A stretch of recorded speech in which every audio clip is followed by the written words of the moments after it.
Hello दोस्तों, नमस्कार। एक बार फिर से स्वागत है आपके अपने यूट्यूब चैनल देव जी के ट्रिक्स में। तो दोस्तों, हम यहाँ पर डेली जो कि देख सकते हैं सुबह 11 बजे आपकी जी के जीएस की क्लास होती है और ज़बरदस्त क्लास होती है।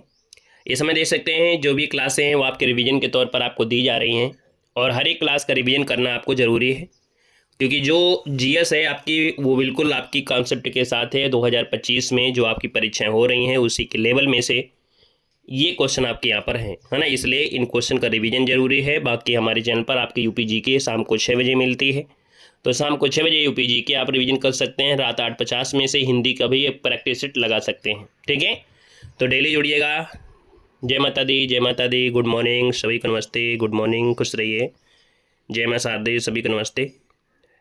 उम्मीद है सब लोग अच्छे होंगे, बेहतर होंगे, स्वस्थ होंगे, मस्त होंगे, जबरदस्त होंगे और अपनी तैयारी करते रहिएगा, है ना। क्योंकि परीक्षाएं अब आपके नज़दीक हैं, चाहे वो रेलवे की हो या आपकी WSC की हो, है ना। सभी परीक्षाएं लगभग आपके पास में आ चुकी हैं, तो इसलिए थोड़ा फोकस करिएगा अपनी पढ़ाई पर, है ना। IPL वगैरह के चक्कर में ना पड़िएगा, पढ़ाई करिए अपने, है ना, टारगेट को देखते हुए, ठीक है। गुड मॉर्निंग, जय माता दी, सभी को नमस्ते। तो चलिए फिर स्टार्ट कर लेते हैं, है ना, सेशन को थोड़ा स्पीड के साथ। और यहाँ पर कह सकते हैं कि हमारे ऐप से नहीं जुड़े हैं तो हमारे ऐप से भी जुड़ सकते हैं, है ना। ऐप में भी आपको काफ़ी फ्री PDF उपलब्ध करा दी गई हैं, तो उनको भी आप लोग पढ़ सकते हैं, ठीक है।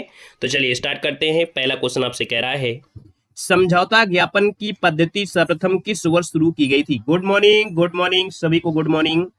देखिए, आप ही लोग टाइम से नहीं आते, हमारी क्लास तो टाइम से स्टार्ट हो जाती है, लेकिन आप ही लोग नहीं आते हो। और जब आ गए तो भाई क्लास को लाइक कर दिया करो तुरंत आते ही, है ना। लाइव जैसे जुड़ते हैं या ऑफलाइन देखते हैं तो एक बार सभी लोग वीडियो को लाइक कर दिया करिएगा। क्वेश्चन दिया गया है, समझौता ज्ञापन की पद्धति सर्वप्रथम किस वर्ष शुरू की गई थी। पहला क्वेश्चन लाजवाब है और कठिन भी है। यहाँ पर राधे राधे भाई, यहाँ पर आंसर आपका सी हो जाएगा 87-88 में। 1987-88 में शुरू की गई थी, जिसकी अनुशंसा अर्जुन सेन गुप्त समिति ने किया था, जो कि ऑप्शन नंबर आपका सी राइट हो जाएगा। क्वेश्चन नंबर आपका दूसरा है और आपसे कह रहा है कि राष्ट्रीय वनीकरण एवं पारिस्थितिकी विकास बोर्ड की स्थापना भारत सरकार द्वारा कब की गई थी। दूसरे की अगर हम बात कर लेते हैं तो आप कहेंगे सर दूसरे का ऑप्शन बी हो जाएगा। ये 1992 में, अगस्त 1992 में इसकी स्थापना की गई थी। NAEB इसको शॉर्टकट में कहते हैं। यहाँ पर आंसर आपका बी राइट हो जाएगा। दोस्तों याद रखिएगा, इसका उद्देश्य क्या है तो आप कहेंगे सर इसका उद्देश्य क्या था कि देश में जो नवीकरण है, वृक्षारोपण है, पारिस्थितिकी पुनर्जागरण है ना, मतलब पुनर्जनन और पर्यावरण विकास को गतिविधियों को बढ़ावा देने के लिए NEB की स्थापना की गई थी। आपका जो आंसर है यहाँ पर बी राइट हो जाएगा। आएगा नेक्स्ट क्वेश्चन में। क्वेश्चन नंबर आपसे अगला पूछा गया है और आपसे कह रहा है, यहां पर दिया गया अगला क्वेश्चन कि रेखा समिति का संबंध किससे है। चलिए बताइएगा। यहां पर आपसे कह रहा है सर रेखा समिति का जो संबंध है वो आपकी किससे। क्वेश्चन नंबर आपका 3 दिया गया है और 3 की अगर बात कर लेते हैं तो आपका आंसर इनमें से क्या हो जाएगा। तो आप कहेंगे सर यहाँ पर रेखी समिति है। क्या दिया है, रेखी समिति का संबंध किससे है। वेरी गुड, सभी को गुड मॉर्निंग। यहाँ पर देखा जाए 3 नंबर है और 3 के ऑप्शन आपका बी हो जाएगा। अप्रत्यक्ष कर होता है। रेखी समिति का जो संबंध है वो आपके अप्रत्यक्ष करों से आपका जुड़ा हुआ है, अर्थात जो अप्रत्यक्ष कर है उनकी समीक्षा करना, उनके सुधार के लिए गठित की गई थी। ऑप्शन नंबर आपका बी बनेगा। क्वेश्चन नंबर आपका 4 है और आपसे कह रहा है कि राष्ट्रीय महिला कोष की स्थापना किस पंचवर्षीय योजना के दौरान की गई थी। क्वेश्चन नंबर 4 है और दोस्तों याद रखिए इसको ऑप्शन सी हो जाएगा। जो राष्ट्रीय महिला कोष है अर्थात जिसको RMK कहा जाता है और इसकी स्थापना आपके 8वीं पंचवर्षीय योजना लगभग आपके 1993 में की गई थी। आपका आंसर सी हो जाएगा राइट। क्वेश्चन नंबर आपका 5 है और आपसे कह रहा है, निम्न किस मंदिर में 12 मीटर ऊंचा एक शिखर है जो कि भारतीय मंदिर निर्माण में से शिखर का प्रथम उदाहरण माना गया है। दोस्तों याद रखिए ये दशावतार का मंदिर है जो आपके देवगढ़ में है और ये प्रथम उदाहरण है जिसके शिखर में कहीं ना कहीं 12 मीटर एक ऊंचा शिखर आपका बना है। ये दशावतार मंदिर। ऑप्शन नंबर आपका फर्स्ट यहाँ पर राइट हो जाएगा, याद रखेगा। क्वेश्चन नंबर आपका 6 दिया गया है और आपसे कह रहा है कि जलोढ़ मिट्टी में किसकी उपलब्धता सर्वाधिक होती है। आप कहेंगे सर 6 नंबर है, 6 का ऑप्शन बी हो जाएगा। पोटास की मात्रा जो होती है वो सर्वाधिक होती है जो आपकी जलोढ़ मिट्टी होती है। यही कारण है कि ये जलोढ़ मिट्टी में पोटास की मात्रा उपलब्ध होने के कारण ये आपकी उपजाऊ भी बहुत होती है, इसलिए आपका आंसर आपका बी बनेगा। क्वेश्चन नंबर आपका 7 है और आपसे कह रहा है, यहाँ पर क्वेश्चन दिया गया है, माउंट हैरियट किसकी सबसे ऊंची चोटी है। दोस्तों ये जो दक्षिण अंडमान है, दक्षिण अंडमान में कह सकते हैं कि ये सबसे ऊंची चोटी है जो माउंट हैरियट है, दक्षिण अंडमान की है और अंडमान निकोबार द्वीप समूह की ये तीसरी सबसे ऊंची चोटी है। क्योंकि पहला तो आप लोग जानते ही जानते हैं, है ना। लेकिन ये अंडमान निकोबार की तीसरी सबसे ऊंची चोटी है जो कि दक्षिण अंडमान में पाई जाती है, माउंट हैरिट। ऑप्शन नंबर आपका बी बनेगा। क्वेश्चन नंबर आपका 8 है और आपसे कह रहा है कि ब्राह्मणी एवं वैतरणी निम्न में से किसकी सहायक नदियां हैं। याद रखिए जो महानदी है, महानदी जो आपकी है, महानदी की सहायक नदियों में याद रखिए ब्राह्मणी और आपकी वैतरणी नदी आपकी है, जो कि वैतरणी नदी उड़ीसा के किंदुझार जिले की पहाड़ी श्रृंखला में से डमुरिया गांव के पास से निकलती है। आपका आंसर बी हो जाएगा। क्वेश्चन नंबर आपका 9 है, कौन सा सुमेलित नहीं है, 9 को ऑप्शन देना है। कह रहे सर जो जिला आपके जम्मू कश्मीर है, रोहतांग आपके हिमाचल प्रदेश में है, चांगला मेघालय है। क्या चांगला मेघालय में है? क्या जल्दी से बताइएगा, चांगला जो आपका है वो कहां दर्रा है, आपको बताना है जल्दी से। चलिए ये बताइएगा कि चांगला दर्रा कहां पड़ता है। मेघालय में पड़ता है क्या भाई चांगला दर्रा? लद्दाख वाले एरिया में पड़ता है, ठीक है, लद्दाख लेह है ना, ये आपका पड़ता है, इसलिए गड़बड़ है। ऑप्शन नंबर आपका सी बोमडीला जो आपके अरुणाचल प्रदेश में। ऑप्शन सी जिसका आ गया है अपने अकाउंट में 1 नंबर जोड़ सकते हैं। क्वेश्चन नंबर आपका 10 दिया गया और आपसे कह रहा है कि जल में आर्सेनिक की मात्रा अधिक होने से कौन सा रोग होता है। अगर जल में आर्सेनिक की मात्रा में वृद्धि हो जाती है तो फिर कौन सा रोग हो जाता है, यहाँ पर आपको बताना है। जैसे आपने सुना होगा, जैसे आपके महाकुंभ में कहते हैं जितने लोग गए थे उनमें से बहुत ऐसे लोग हैं जो कई प्रकार की बीमारी से ग्रसित हुए हैं। भाई हर प्रकार की चीजें उसमें घुलित हो गई हैं, हर प्रकार की चीजें आपको मिलने के कारण कुछ ना कुछ बीमारियां तो होंगी ही होंगी, उसका साइड इफेक्ट आपको पॉजिटिव निगेटिव जरूर देखने को मिलता है। भाई यहाँ पर अगर हम बोले कि सर आर्सेनिक की वृद्धि अगर हो जाती है तो आप कहेंगे सर यहाँ रखिएगा ब्लैक फुट रोग आपका हो जाता है। क्या हो जाता है? तो आप कहेंगे सर आर्सोनिया मतलब आर्सेकोनिस नामक बीमारी इसे कहते हैं, है ना। इसका जो आंसर आपका है वो आपका बी यहाँ पर है, राइट हो जाएगा। याद रखिएगा 10 नंबर का जिसका ऑप्शन आ रहा है यहाँ पर राइट हो जाएगा। मतलब इसको बोल देते हैं विषाक्तता। क्या बोल देते हैं? दूषित पानी का लंबे समय तक सेवन करने से आर्सेनिक विषाक्तता या आर्सेनिकोसिस होता है। हालांकि ऑप्शन में दिया नहीं गया है ना। और ब्लैक फुट अगर यहाँ से दिया है तो थोड़ा सा हमको डाउट भी लग रहा है, क्योंकि यहाँ पर एक ऑप्शन ये भी दिया है इनमें से कोई नहीं। कौन दिया है? इनमें से कोई नहीं। क्योंकि अगर आर्सेनिक की वृद्धि होती है तो ये जो बीमारी का नाम होता है उसको आर्सेनिक से ही शुरू होती है, जिसे आर्सेनिकोसिस कहते हैं। क्या कहते हैं? आर्सेनिकोसिस ये आपका होता है। अगर हम आपसे बोले कि यहाँ पर ये दिया है ब्लैक फुट रोग जो होता है जल में किसकी मात्रा अधिक होने से होता है, तो भैया यहाँ पर आर्सेनिक सही है, कोई दिक्कत नहीं है। याद रखिएगा यहाँ पर यह तो ऑप्शन कभी आपको बी भी मिल सकता है और ये भी आपको मिलेगा। मतलब कह सकते हैं कि जो ब्लैक फुट रोग होता है आर्सेनिक की मात्रा बढ़ने से ही होता है। तो आपका आंसर गलत नहीं है, ऑप्शन नंबर आपका बी सही है। मान लो अगर ब्लैक फुट ना दिया गया होता तो फिर ऑप्शन डी के साथ आर्सेकोसिस दिया गया होता। दोनों बात समझ में आ गया ना। याद रखिए आर्सेनिक की मात्रा वृद्धि होती तो इसी को हम लोग आर्सेकिनोसिस कहते हैं और इसको ही हम लोग ब्लैक फुट कहते हैं। तो आपका आंसर यहाँ पर बी इसका बिल्कुल राइट हो जाएगा, कोई दिक्कत नहीं है। क्वेश्चन नंबर आपका 11 है, कह रहा है कि केंद्रीय प्रदूषण नियंत्रण बोर्ड का मुख्यालय कहां पर है। क्वेश्चन नंबर आपका 11 है और 11 की बात करते हैं तो दोस्तों नई दिल्ली आपने सुना होगा, जो आपका केंद्रीय प्रदूषण नियंत्रण बोर्ड है वो आपकी मुख्यालय आपकी नई दिल्ली। ऑप्शन नंबर आपका फर्स्ट हो जाएगा। क्वेश्चन नंबर आपका 12 है और आपसे कह रहा है कि बहमनी राज्य में अमीर ए जुमला किस विभाग से संबंधित था। बताना है कि सर बहमनी राज्य में जो अमीर ए जुमला था ये किस विभाग से संबंधित था। यहां पर देखा जाए तो आपका आंसर क्या बनेगा 12 नंबर में। दोस्तों ये जो अर्थ विभाग का अध्यक्ष था, क्या अर्थ विभाग का जो अध्यक्ष था ये अमीर ए जुमला कहलाता था। इसका जो आंसर है यहाँ पर बी नंबर है, राइट हो जाएगा। दोस्तों याद रखिएगा जैसे कि यहाँ पर देखा जाता है जैसे वजीर होता है ना। देखो अर्थ लिखा है लेकिन अर्थ के मतलब होता है जो अर्थव्यवस्था होती है। अर्थव्यवस्था मतलब हो गया वित्त व्यवस्था, है ना। अर्थव्यवस्था मतलब वित्त व्यवस्था, तो वित्त विभाग का अध्यक्ष होता था। याद रखिएगा अर्थ मतलब वही हो गया जो आपकी वित्त से संबंधित अर्थव्यवस्था जिसे कहते हैं। तो याद रखिए वित्त विभाग का अध्यक्ष, यहाँ पर आंसर आपका बी बनेगा। क्वेश्चन नंबर आपका 13 है और आपसे कह रहा है सनकादि संप्रदाय से संबंधित संत निम्नलिखित में से कौन है। Very very very very good morning. सनकादि संप्रदाय से संबंधित संत निम्न में से कौन से थे। 13 नंबर का ऑप्शन हो जाएगा निम्बकाचार्य। कौन है? निम्बकाचार्य है ना, जो कि द्वैतवाद से जुड़े हैं। आपका आंसर आपका फर्स्ट इसका राइट हो जाएगा। और अगले क्वेश्चन के साथ आते हैं। क्वेश्चन नंबर आपका दिया है 14 और आपसे कह रहा है सर्वप्रथम दिल्ली के अमीरों का दमन करने वाला सल्तनत कालीन शासक इनमें से कौन था। दिल्ली के जो अमीर थे इनका दमन करने वाला एक सल्तनत कालीन शासक पैदा हुआ और दोस्तों ये शासक था, याद रखिए, इल्तुतमिश। ऑप्शन नंबर आपका 20 का राइट हो जाएगा। ये गुलामों का गुलाम कहलाने वाला, मोहम्मद गोरी का गुलाम और कुतुबुद्दीन ऐबक को गुलाम, है ना, गुलामों को गुलाम कहने वाला इल्तुतमिश था जिसने दिल्ली के अमीरों का दमन किया। तो ऑप्शन नंबर आपका 20 का राइट हो जाएगा।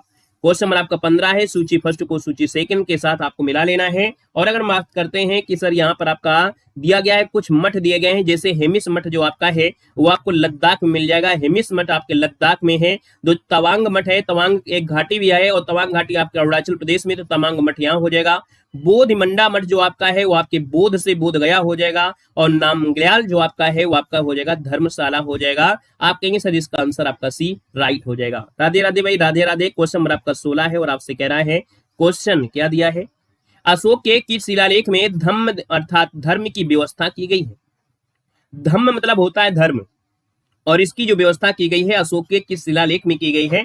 दोस्तों याद रखिए इसका नाम है 11वां शिलालेख है। कौन है? 11वां शिलालेख। इसका जो आंसर है यहाँ पर आंसर आपका डी राइट हो जाएगा, याद रखिएगा, ठीक है ना। और देखा जाए तो इसके बाद जो भी आपको मिलते हैं, जैसे आपका 12वां हो गया, 13वां हो गया, जिसमें धम्म शब्द के सिद्धांतों को बताया गया है, तो इसका जो आंसर आपका डी इसका राइट हो जाएगा, क्योंकि 11 के बाद तो आपका है ही नहीं है। क्वेश्चन आपसे अगला पूछा गया है, आपसे 13 कह रहा है और आपसे कह रहा है, रेशम बनाने की तकनीकी का विकास सर्वप्रथम किस देश में हुआ था।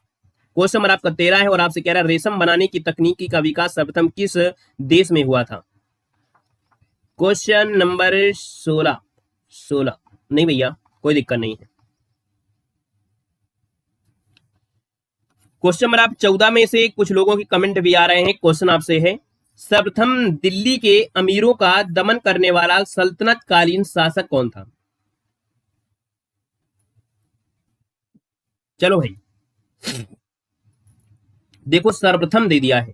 जब सर्वप्रथम दिया है तो सर्वप्रथम में हमारे इल्तुतमिश आ गए, इसके बाद बलबन ने किया, इसके बाद जब खिलजी वंश आया तो आपके अलाउद्दीन खिलजी ने भी किया था। किसने? अलाउद्दीन खिलजी ने। जब खिलजी वंश आया तो अलाउद्दीन खिलजी भी आपका हो गया। मतलब जैसे जैसे जाएंगे तो वैसे वैसे बदलता जाएगा। सर्वप्रथम पूछा है तो हम लोग इल्तुतमिश से स्टार्ट करते हैं। बाकी दिल्ली सल्तनत में आपका बलबन भी आ गया है। इसके बाद खिलजी वंश में जो आपका आते हैं अलाउद्दीन खिलजी ने भी इसका दमन किया था, और ये ऐसा पहला शासक बना जो आपकी खिलजी वंश का था। मतलब सब में कहीं ना कहीं परिवर्तन आपका है। यहाँ पर क्वेश्चन आपके सामने है और आपसे क्या, बाकी स्क्रीनशॉट ले लीजिएगा, है ना, बाकी स्क्रीनशॉट लीजिएगा, जिसमें डाउट होता है यहाँ पर कमेंट भी कर दीजिएगा। क्वेश्चन आपसे अगला पूछा गया है, रेशम बनाने की तकनीकी का सर्वप्रथम प्रयास जो आपका सर्वप्रथम किस देश में हुआ था, विकास। 17 नंबर की बात करते हैं तो सबसे पहले चीन में हुआ था। नोट वगैरह सब जो आपके हैं चीन में है। ऑप्शन नंबर आपका 20 का राइट हो जाएगा, याद रखिएगा। और अगला क्वेश्चन आपके सामने है, क्वेश्चन नंबर आपका 18 है, कह रहा है, सविनय अवज्ञा आंदोलन के दौरान सरोजिनी नायडू ने कहां पर नमक डिपो पर धावा बोलने के लिए सत्याग्रहियों का नेतृत्व किया था। दोस्तों याद रखिए, सविनय अवज्ञा आंदोलन है, इसके दौरान जो सरोजिनी नायडू थी दोस्तों याद रखिएगा, सरधना, है ना, सरधना जो कि मेरठ में पड़ता है, और यहाँ पर धावा बोलकर नमक कानून के खिलाफ सत्याग्रह का नेतृत्व किया था, जहां पर ब्रिटिश पुलिस ने प्रदर्शनकारियों पर लाठीचार्ज भी कराया था। ऑप्शन नंबर आपका 20 का राइट हो जाएगा। क्वेश्चन आपके सामने है और आपसे कह रहा है 19 नंबर क्या दिया गया है कि चोलों के शासनकाल में निम्नलिखित में से कौन एक ब्राह्मणों का संगठन करता था। कह रहा है सर, चोलों के शासनकाल में निम्नलिखित में से कौन एक ब्राह्मणों का संगठन था। यहाँ पर ब्राह्मणों का संगठन पूछा है। ये आपका सभा हुआ करती थी, सभा जो आपकी है सभा, इसका ऑप्शन डी हो जाएगा, सभा। ये ब्राह्मणों का एक संगठन होता था।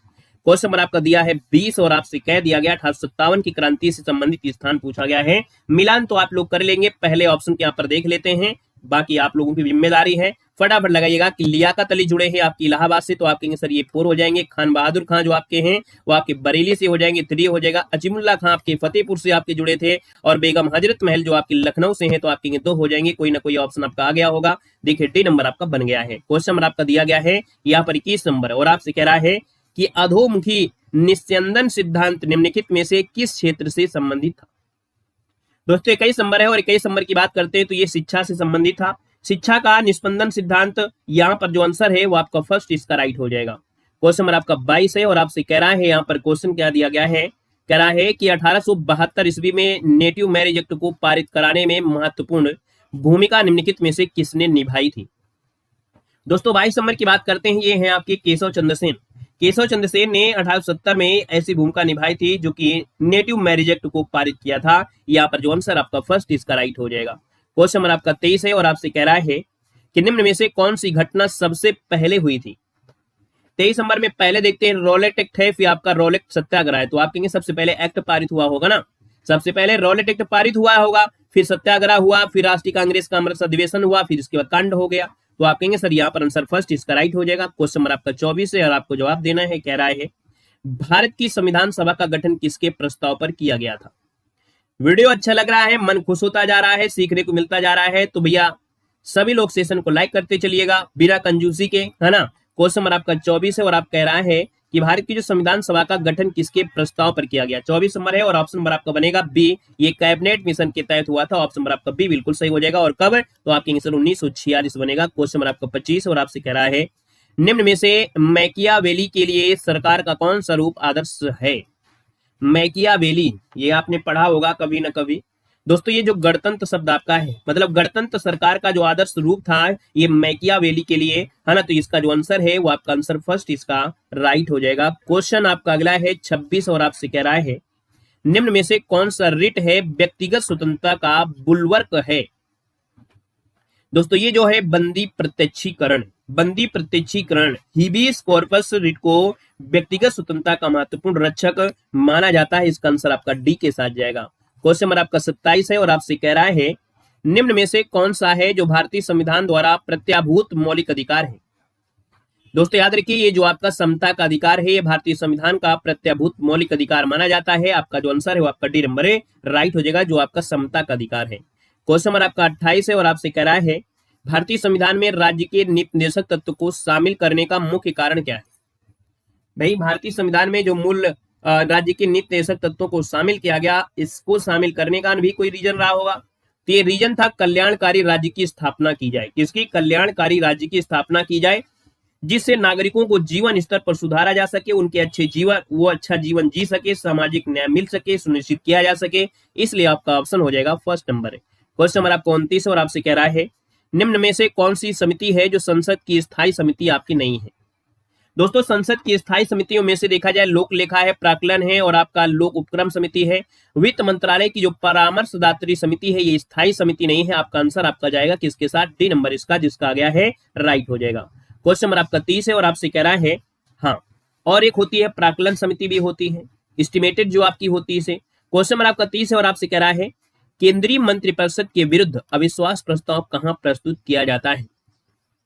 दोस्तों याद रखिएगा कि यहां पर अगर पूछे कि जो केंद्रीय मंत्रिपरिषद के विरुद्ध अगर अविश्वास प्रस्ताव प्रस्तुत करना है तो भी कहां पर किया जाएगा? तो याद रखिए केवल और केवल लोकसभा में ही कर सकते हैं। इसका आंसर आपका बनेगा ए नंबर। क्वेश्चन नंबर आपसे दिया गया है 31 और आपसे कह रहा है यहाँ पर क्वेश्चन है कि जैविक ऑक्सीजन आवश्यकता एक प्रकार का प्रदूषक सूचकांक है। याद रखिए जो जलीय वातावरण होता है, जलीय वातावरण में जैविक ऑक्सीजन आवश्यकता एक प्रकार का प्रदूषण सूचकांक किसमें? तो आपकी जलीय वातावरण में मिलता है। ऑप्शन नंबर आपका फर्स्ट इसका राइट हो जाएगा, जिसको हम बोलते हैं बीओडी। क्या बोलते हैं? बीओडी। कहते हैं कि जो जैविक ऑक्सीजन मतलब बीओडी एक आवश्यक तत्व होता है। मतलब जो पानी होता है, पानी में बीओडी की मात्रा ज्यादा हो जाती है, उसमें ऑक्सीजन की मात्रा जब कम हो जाती है, कहीं ना कहीं कह देते हैं कि गंगा में बीओडी की मात्रा ज्यादा हो गई है। और ये बड़ा चर्चा का विषय बना 2025 में महाकुंभ के दौरान कि बीओडी की मात्रा ज्यादा है गंगा में, फिर भी उसमें से परमिशन मिली। ये सब चीजें आप न्यूज में यहाँ पर पढ़ा होगा, है ना। जितनी ज्यादा बीओडी होगी इसका मतलब है उसमें अशुद्धियां ज्यादा होंगी, उसमें ऑक्सीजन की मात्रा कम होगी। क्वेश्चन नंबर आपका दिया गया है 32 और आपसे कह रहा है कि नदी का प्रदूषण मापा जाता है। तो कहेंगे सर जी अभी अभी आपने बताया इसी के बारे में कि जो नदी का प्रदूषण है जल में घुली ऑक्सीजन की मात्रा से नापते हैं कि जल में ऑक्सीजन की कितनी मात्रा है। तो आप कहेंगे ऑप्शन नंबर आपका डी इसका राइट हो जाएगा। क्वेश्चन नंबर आपका 33 है और आपसे कह रहा है कि शुक्ला फांटा वन्यजीव अभ्यारण्य कहाँ स्थित है? लो भैया एक नया क्वेश्चन आपके सामने हाजिर हुआ है और शुक्ला फांटा राष्ट्रीय उद्यान है और ये जो स्थित है वो आपकी कहां पर है? तो कहेंगे सर जब नया है तो इसका मतलब है ये आपका नेपाल हो जाएगा। ना से नया ने से नेपाल में लगा देना। याद रखिए ये जो आपका है वो आपका आंसर बी नेपाल, इसका आंसर राइट हो जाएगा। आएगा क्वेश्चन नंबर आपका 34 और आपसे कह रहा है कि लघु रेडियो तरंग की जो खोज है वो किस वैज्ञानिक के द्वारा किया गया था? यहां पर याद रखिए इनका नाम है हेनरिक हर्ट्ज, है ना। क्या है? हेनरिक हर्ट्ज ऑप्शन है फर्स्ट नंबर है राइट हो जाएगा। इनके द्वारा किया गया था। याद रखिएगा जो लघु रेडियो तरंगे हैं। क्वेश्चन नंबर आपका दिया गया है 35 कह रहा है कि कील उखाड़ने का जो हथौड़ा है किस उत्तोलक का श्रेणी के अंतर्गत आता है? और जो कील वाला होता है उसमें आपने देखा होगा कि कील उखाड़ने के लिए जो प्रयोग किया जाता है उस हथौड़े में से कहीं ना कहीं उसमें कील ऐसे होती है, बाद में यहाँ पर प्लास होता है, तो कहीं ना कहीं यहाँ पर हाथ में से प्रेशर लगाते हैं और कील को यहाँ से उखाड़ते हैं। कुल मिला के देखा जाए तो ये जो आपका आएगा वो आएगा प्रथम उत्तोलक के अंतर्गत, क्योंकि यहाँ भी आपका लग रहा है और यहाँ भी प्रेशर लग रहा है। तो इस प्रकार से ऑप्शन नंबर आपका ए फर्स्ट राइट हो जाएगा। क्वेश्चन नंबर आपसे दिया गया है 36 और 36 क्या कह रहा है, दिया गया है निम्न में से कौन सी युक्ति है जो यांत्रिक ऊर्जा को विद्युत ऊर्जा में उत्पन्न करेगी।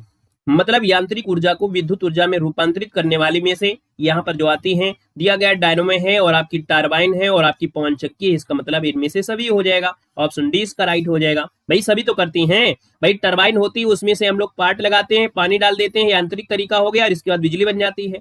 डायनोमो भी यही काम करता है, पवन चक्की भी क्या होती है, ये भी आपको वही होता है। तो आपके सब चीज आते हैं, रट्टा मत मारिए भाई, रट्टा क्यों मारते हो, दिमाग लगाओ। यांत्रिक मतलब होता है कुछ उसमें काम किया जाए। जब डायनमो होता है इसमें बाहरी तरीके से करते हैं, इसके बाद आपको ऊर्जा मिलेगी। जब टरबाइन होती है जहां से आपकी पानी अगर ऊपर से हम डालते हैं टरबाइन में, वो व्हील घूमते हैं, इसके बाद एनर्जी बनती है। पवन चक्की में जब हवा टकराती है इनसे और टकराने के बाद फिर आपको बिजली मिलती है। तो भाई रट्टा नहीं मारना है, इनमें ऑप्शन देखना है, जो रट्टा मार लिया काम गड़बड़ हो जाएगा, ऑप्शन डी हो जाएगा। क्वेश्चन नंबर आपका दिया है गुरुत्वीय त्वरण के बारे में। अब आप बताइएगा कि गुरुत्वीय त्वरण जी के संबंध में कौन सा कथन असत्य है। हमने कहा पहला ऑप्शन देख लीजिएगा, जी का मान भिन्न भिन्न स्थानों पर भिन्न भिन्न होता है, बिल्कुल सही है। जी का मान 9.81 मीटर पर सेकंड स्क्वायर होता है, ये भी सही है। जी एक अदिश राशि, ये गलत हो गया।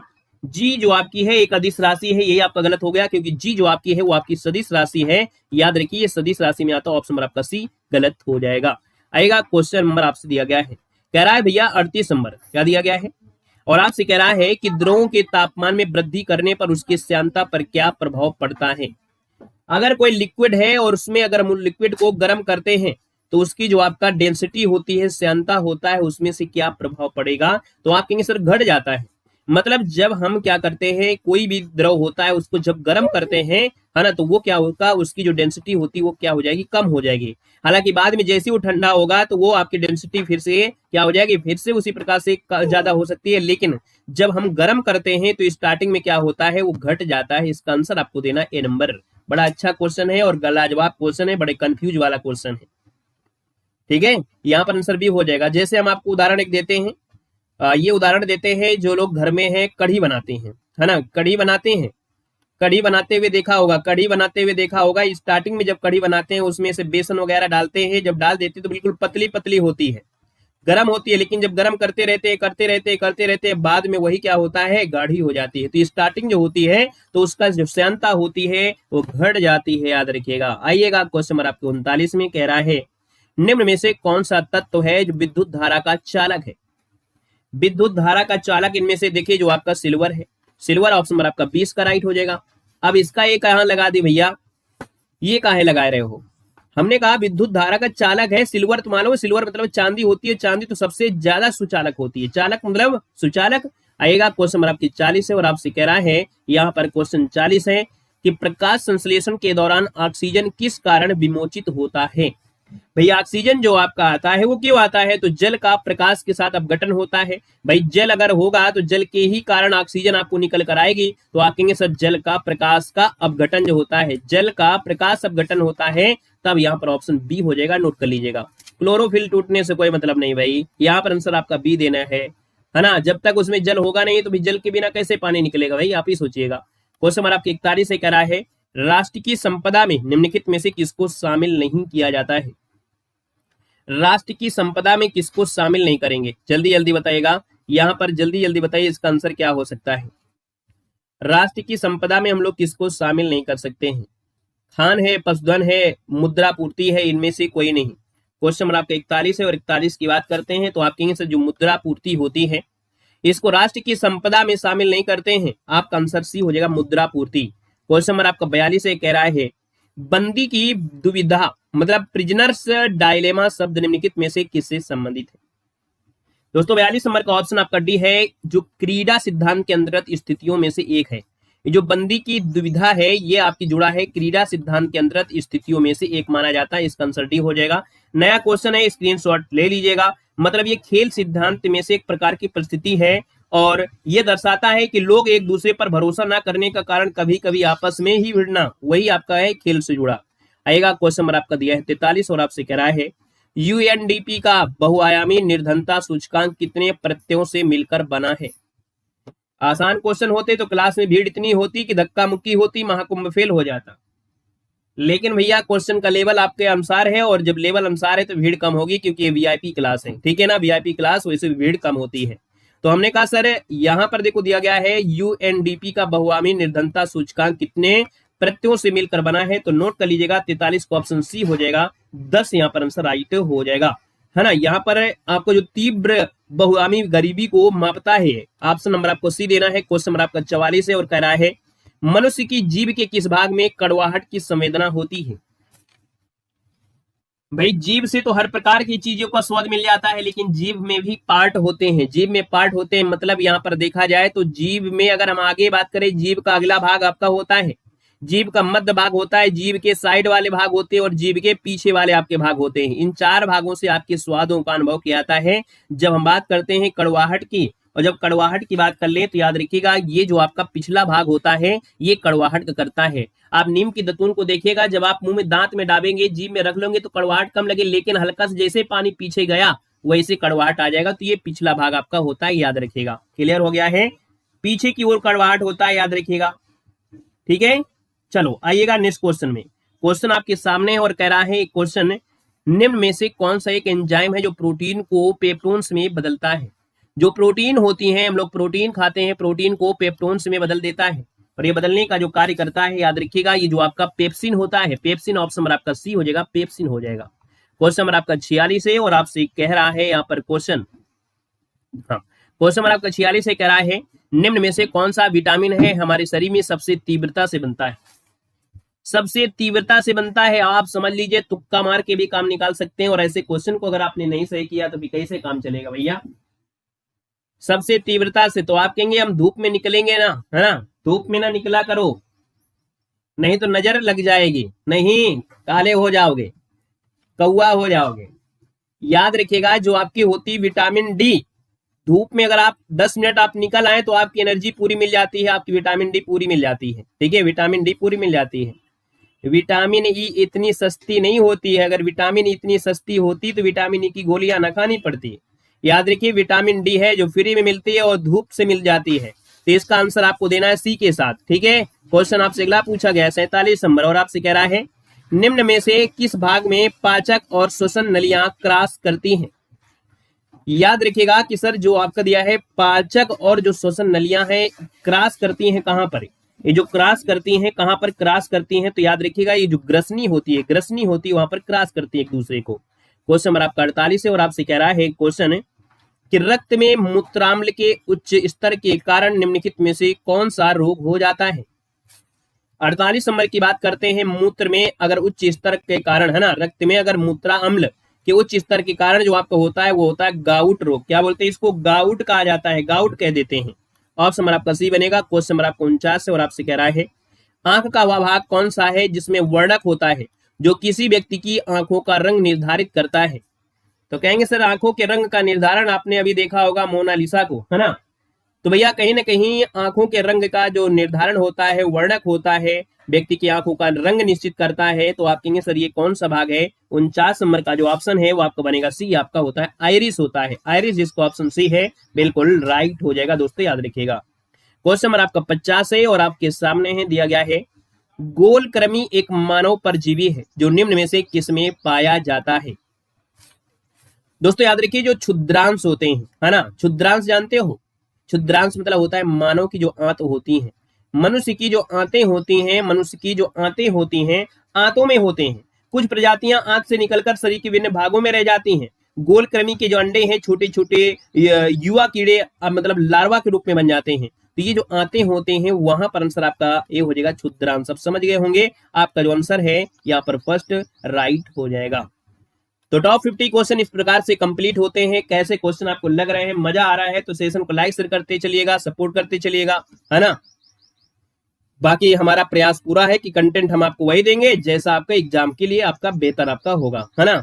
पेपर आपका कैसा भी हो आपको यही सफलता मिल जाएगी, आपको दिक्कत नहीं होगी। बाकी थोड़ा बहुत थ्योरी पढ़ते रहेगा, जीके आपको हमारे यहाँ से कंप्लीट होगी। हमने कहा देर से रहो लेकिन तंदुरुस्त रहिएगा, ठीक है। सेशन में लाइक की संख्या थोड़ा कम है तो ऑफलाइन देखने वाले भी लाइक करिएगा।